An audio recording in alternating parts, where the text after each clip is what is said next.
রহিম, এবার কো এই দেখ আমি বিয়ে করে ফেলাছি। কালার ডাজেন্ট ম্যাটার, বুঝতে পারছিস? ভালোবাসতে হবে, মন দিয়া ভালোবাসতে হবে, তাহলে এরকম সুন্দর একটা বউ পাওয়া যাবে, বুঝতে পারছিস? তুমি ভিডিও করে মানুষকে দেখাবাই, মানে পার্সোনাল জিনিস। আমার এত সুন্দর একটা বউ আমি দেখাবো না? এই দেখ, আমার দেখা যাচ্ছে না, কিন্তু আমার বই কিন্তু দেখা যাচ্ছে, দেখতে পারছিস? চাঁদের লাগান বউ বিয়ে করেছি, সেই না আমার বউটা? অস্থির একদম।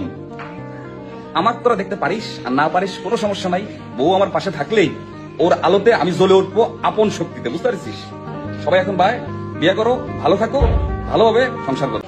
রহিম, এবার কো এই দেখ আমি বিয়ে করে ফেলাছি। কালার ডাজেন্ট ম্যাটার, বুঝতে পারছিস? ভালোবাসতে হবে, মন দিয়া ভালোবাসতে হবে, তাহলে এরকম সুন্দর একটা বউ পাওয়া যাবে, বুঝতে পারছিস? তুমি ভিডিও করে মানুষকে দেখাবাই, মানে পার্সোনাল জিনিস। আমার এত সুন্দর একটা বউ আমি দেখাবো না? এই দেখ, আমার দেখা যাচ্ছে না, কিন্তু আমার বই কিন্তু দেখা যাচ্ছে, দেখতে পারছিস? চাঁদের লাগান বউ বিয়ে করেছি, সেই